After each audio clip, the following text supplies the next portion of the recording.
Have you ever felt like you're still building while everyone else already arrived? There's a man you probably know. Or maybe you are him. Late 30s, maybe 40s.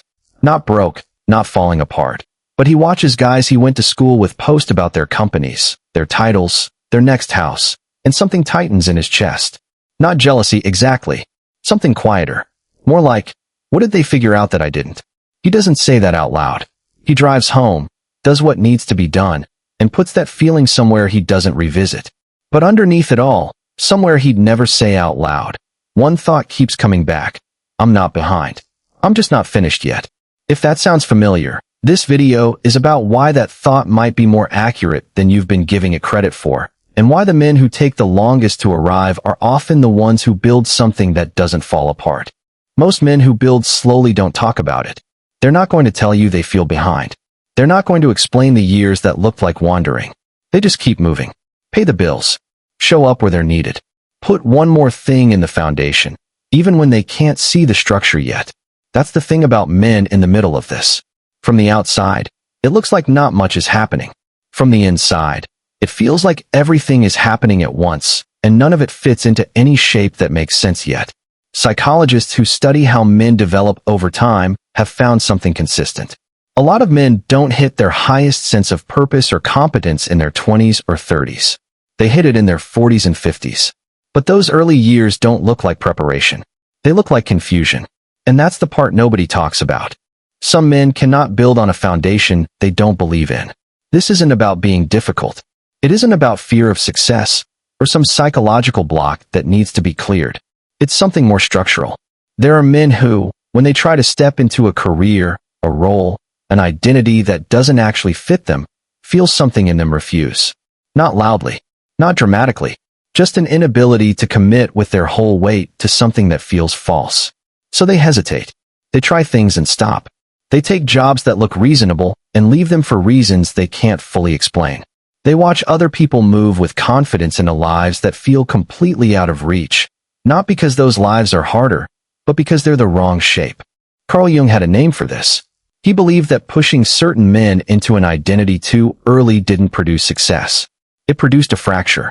A life that looked right from the outside, but quietly fell apart from the inside.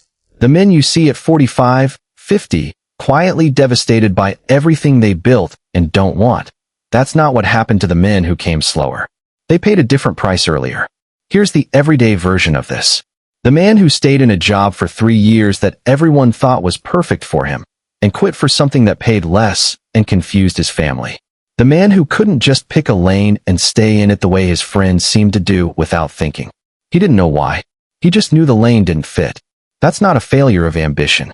That's a man whose internal compass is so sensitive it refuses to lock onto something that isn't true. It's not a gift in your 20s. It's actually hell in your 20s. But it's a different story by the time you're 45. And here's what happens in the years between. The men who build slowly become intimate with their own failure. Not in a self-pitying way. There's nothing soft about it. It's more like they sit with things that didn't work. They stay in the discomfort longer than most people can tolerate. They don't perform optimism they don't feel. Some men describe this period in ways that are hard to forget. They say they quit jobs, started things and stopped them, moved from path to path without landing anywhere. They knew what they were capable of. They could feel it clearly, but they had no answer for why they couldn't execute it yet.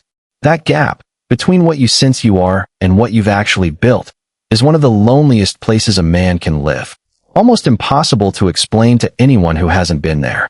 What's harder to see from the outside is this. That gap isn't emptiness, it's pressure. And pressure, over enough time, changes the material. Psychologists who study how people hold up under long-term difficulty have found something that runs counter to what most people expect. Men who spent more time failing, more time wandering, more time sitting with uncertainty, don't just endure it. They come out reading situations at a level most people can't reach.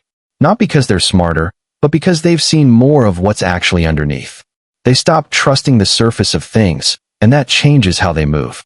There's a related idea worth sitting with here, one that researchers in adult development keep circling back to.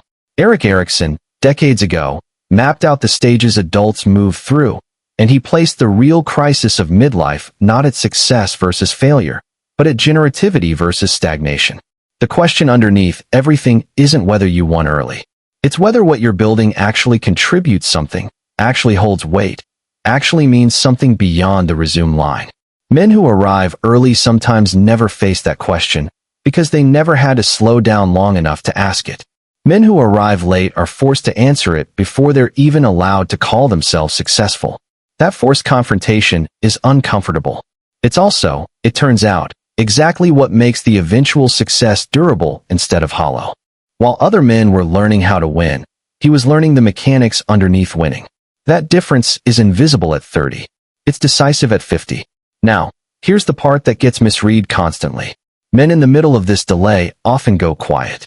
Not because nothing is happening, but because everything is internal, and they don't know how to explain what isn't finished yet.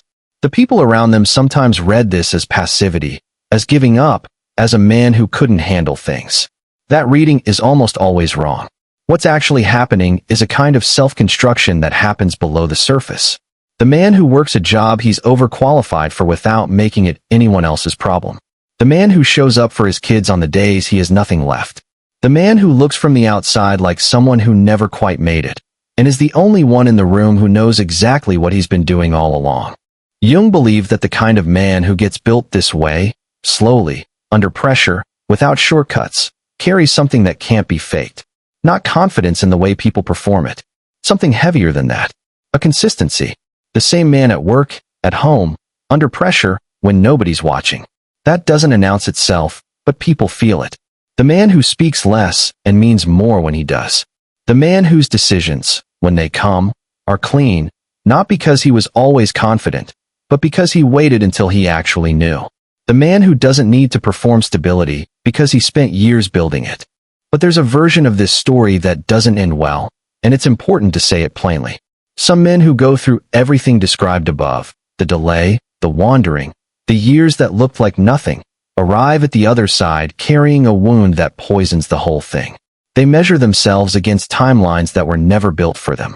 They look at the years that went into building their foundation and call it wasted time. They become bitter in a quiet way that hardens into a permanent, low-grade resentment of their own life. That's the one thing that can kill a late emergence. Not the delay itself. Not the failure. Not the years that look like confusion. The story a man tells himself about those years. There are men who make it all the way to 60, 70 years old, and they're still measuring themselves against a version of their life that was never theirs to begin with, still carrying the weight of every year that didn't look like enough. And there are men who reach that same age and say, maybe for the first time, that they finally feel like themselves. The difference between those two men isn't talent. It isn't luck. It's the story they decided to tell about what the delay was actually for. The men who arrive, and there are men who arrive quietly, and without fanfare, make a different move with the past. Not a therapeutic one. Not some forgiveness ritual. Something more practical than that. They stop carrying the past as evidence of what's wrong with them, and start reading it as a record of how they were built. Every failed path that cleared the ground. Every year of endurance that stress-tested the foundation. Every job that didn't fit.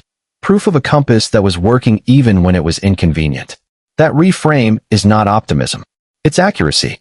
Because from the outside, there's no difference between a man who wasted a decade and a man who spent a decade building something no one could see yet. The only difference is what the man himself knows about what happened during those years. There's a specific thing that happens to men like this in the second half of life that's hard to describe from the outside.